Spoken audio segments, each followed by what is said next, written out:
Hey guys, it's Footy HD here, and welcome back to another episode of the Burnley Road to Glory career mode. And it's episode 12, I think now, the second episode of the season. And this is when we're really going to start to get into games. As you can see, our first game of the season was against Man City, where we unfortunately took a loss. And the second game of our season would be against Watford, newly promoted side.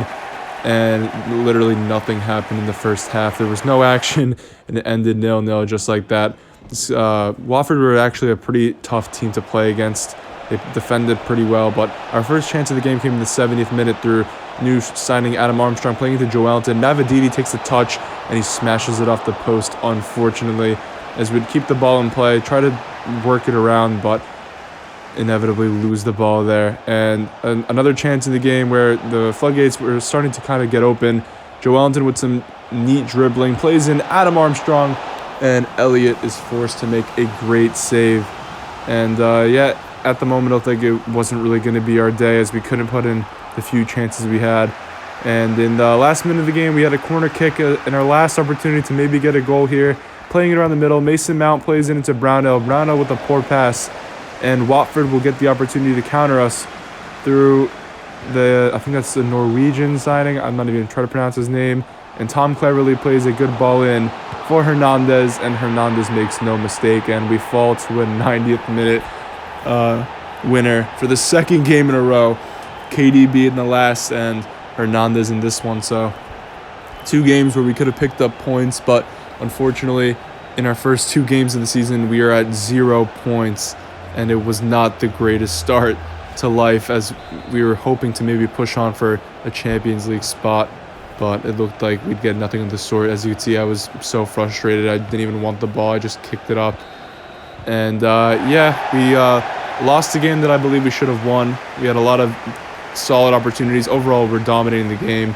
But you win some, you lose some. And we've lost our first 2 of the season. And the games will not get any easier as we head over back to Turf Moor to play Arsenal, a team that we have struggled against as of late.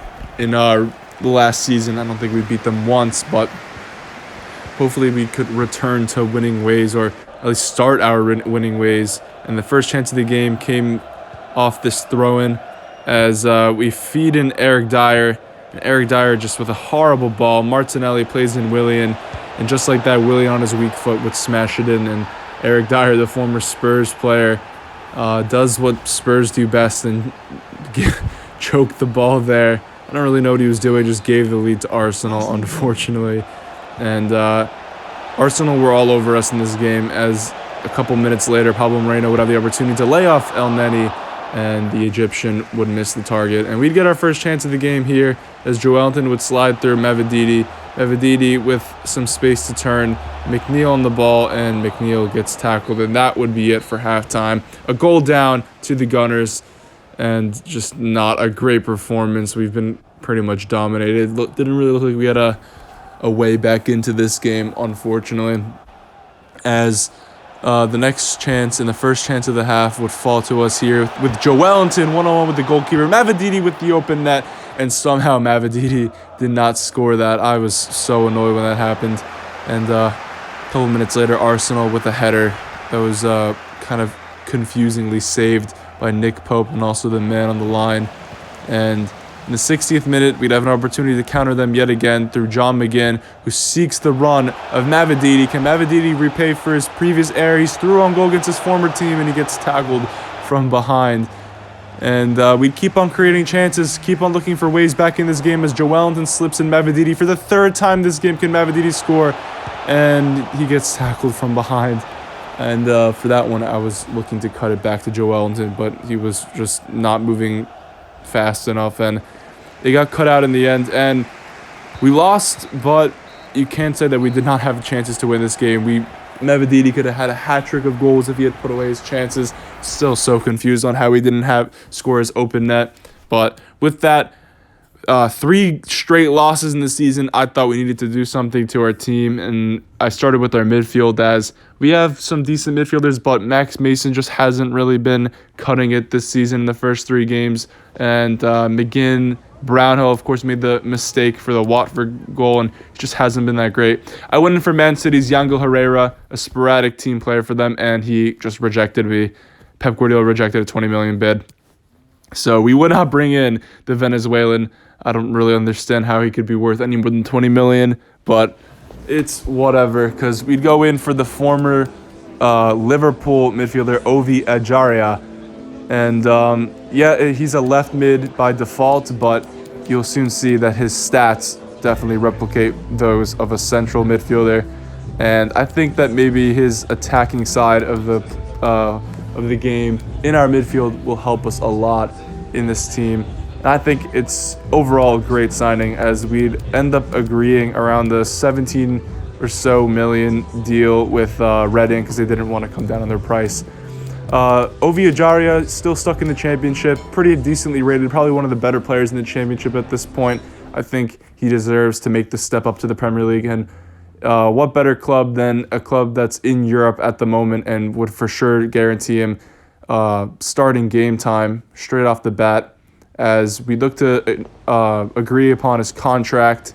The Englishman, I'm pretty sure he started at Liverpool. I hope I'm not saying that completely incorrectly, but he's been great for Reading, one of the standouts players for Reading as of late, and we ended up agreeing some of the contract negotiations, an important role, 5 years, and he wanted his wage to be doubled, which I completely understand coming from the Championship to the Premier League. And I took away the goal bonus, so he asked for a little bit more money. And we managed to secure our boy Ovi Ejaria into the team. And as you could see, I would go to switch him into a center mid. Very well-rounded stats with incredible dribbling, 4-star, 4-star. And as you could see, only takes 2 weeks to convert him. All the stats around the 60s, high 60s, low 70s. So I think with due time, he could be a great midfielder in this team. And maybe Max Mason will drop to the bench until he's good enough and become more of a rotational player. And we've been struggling this season, so I guess it was bound to happen. But the fourth game of the Premier League season would come against United. And if you can remember last season, United was the team we had first gotten our victory against after losing to Newcastle and drawing to Spurs. United was the first team that we drew blood against, and we hoped to replicate it, as we were really looking for a win. But they started off strong, as they had some good play, and we'd give it away on the edge of the box, and Marcus Rashford would try to dance his way back into the box, doing a couple dribbles, but inevitably getting cut out by Ovi Ejaria, as it would find its way to Ollie Burke, who hasn't really had a lot of games this season. He'd play in Joelinton. Joelinton in the 10th minute puts it into the top right corner with his left foot, and that is only our second goal of the Premier League season, second goal in 4 games. Finally, our marksman grabs another for him, the only player to score goals in this team. It seems like it's been a poor season from everyone so far, but at least we could still rely on Joelinton in front of the net, as we'd make it 1-0 against United at Old Trafford, the place that we also came last season and got our first victory against. And hopefully we'd replicate that. We're really looking for 3 points. We can't afford to drop too many points, as we want to push on to maybe get European football again next season. But in the 18th minute, Bruno Fernandes would get the opportunity here, and Rashford would play it in, and it's a great tackle by Taylor, who I would give the run-in at center back, something I said last episode I would try, as Anthony Robinson has been great in the game that I've used him against, and I plan on using him for a while now. But Max Mason would block the first corner, and they would get another opportunity here, as Olgun Solskjaer shows that he's, committed to trying to get back into this game with United, riling his players up, as the ball would find its way out wide to Tecatito, back to Pogba. Some neat dribbling here on the edge of the box.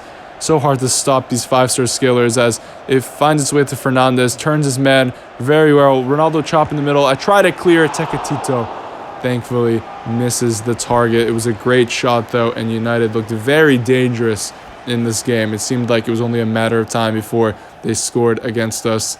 And, we'd move on to the next opportunity of the game, which would fall to us, and Joelinton with the pass of the season so far, splitting the defense into Adam Armstrong, and Adam Armstrong gets his first goal in a Burnley jersey. What a strike, but even better than that, what a pass by Joelinton. A goal and an assist for our Brazilian.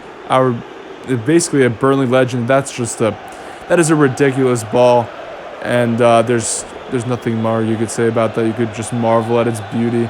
And Adam Armstrong, I mean, maybe you could say De Gea could have done better there, but our number 21 gets his first of the season. Thankfully, the Englishman finally scores after some finishing issues prior.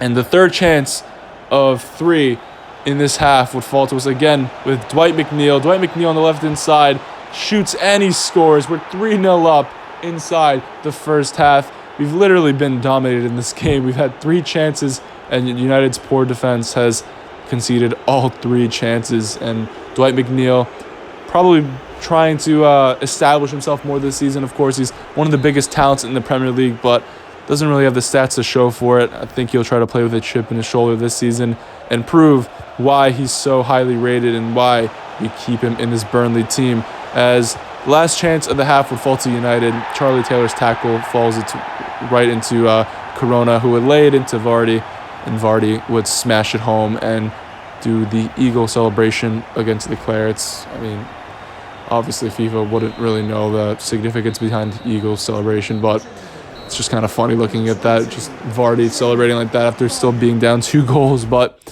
we'd move on to the second half. 3 goals up against United, hopefully looking for our first 3 points of the season, as the first chance would fall to Adam Armstrong practically off kickoff. Can he double his goal scoring tally as he tries to chip De Gea, and it is inevitably cleared. And the next chance of the game would fall to United. United with an opportunity here. Jamie Vardy, can he score? And Nick Pope comes out with a brilliant save in the end. Vardy kind of messed up that opportunity. And the next opportunity of this half would fall for Ejaria. Ejaria slips in Joelinton. And Joelinton with the beautiful cross. And Adam Armstrong with the diving header. And if I'm correct, that is a goal and 3 assists for Joelinton against United. What a game the Brazilians having. 4 goal contributions and our 4 goals in this game. Wow, it's a brilliant cross perfectly to Adam Armstrong's head as he gets his brace for the game. 4-1 up, it looked like we were home and dry, as United would have another opportunity here through Lucas Moura, who came on off the bench for Tecatito. Lucas Moura on the ball will play into Bruno Fernandes. Bruno Fernandes plays it into Rashford, and Rashford doesn't even need to take a touch inside the box. Will smash it into the bottom left corner as they make the scoreline a little shorter, but they still need 2 goals to even equalize, and I felt pretty confident in our abilities to holding off United, but they would get another chance in this game. Again, poor defending. We are unable to clear the ball, but thankfully Pope, with a brilliant save, saves us from making the scoreline a little bit nerve-wracking there towards the end. But it's the same thing. We usually take pride in our defense, but this season our defense has been abysmal. But with that, that would literally be it for the game. It's a 6-goal thriller in the end. We'd beat United at Old Trafford for the second time in 2 seasons, thankfully finally getting our first 3 points. And we go from 0 points to 3 inside 4 games. Not the best start, but with that, this game wasn't really an example of it, as we scored 4 goals, but before that we only managed to score 1 and 3, so I knew we needed another striker, and I threw in Chris Wood into the deal. Unfortunately, the man that's on the cover of our YouTube channels, Chris Wood, I didn't really want to get rid of him, but at the same time, I did not enjoy using him anymore. He wasn't really scoring any more goals, and I needed to move on from him as he was already getting a little bit old. And I went in for Carlin Grant, one of the league's top goal scorers last season. I think he was up in the top 5 when West Brom had a great season. I offered them Chris Wood plus $3.7 million. Pretty good deal. They get a little bit of cash plus an experienced striker, and we would get their main man as maybe a backup striker that could come on and make an impact, which Chris Wood definitely couldn't. And other than Chris Wood, the only other striker that we had to make impacts off of was Ollie Burke, who just hadn't started to this season very well, as well as Mumbungo, who I just don't really enjoy using, and Thompson, who I don't think has scored a goal for us. But we'd agree the contract details with Carlin Grant. He makes $72K at West Brom, which is actually a lot more than I expected, but I guess their main man would make that much. But he would take the upgrade from mid-table to Europa League football, as Carlin Grant would even come down on his wages to around 40K. I think he understood his role in this team as more of a rotational player. And in the last game of today's episode, we'd play Liverpool, and yeah, I know it's only 4 games this episode, and there was supposed to be a 5th game. It was our first Europa League game against I don't know, it looks like Midget Land, okay? I don't know how to pronounce it, but you guys can help me in the comments maybe. Midget Land in our group stage, and we lost 3-2. I don't know what happened to the recording. I think I might have deleted it on accident, but the first game of this game would fall. The first chance of this game would fall to Sadio Mane. We can't get it clear, and we already lose our clean sheet. But as I was saying, yeah, unfortunately, I lost the footage to that game. I don't really know how. Maybe I accidentally deleted it, but I was pretty sure I recorded it. And our first chance of the game would fall to Mavididi, as he would miss the target.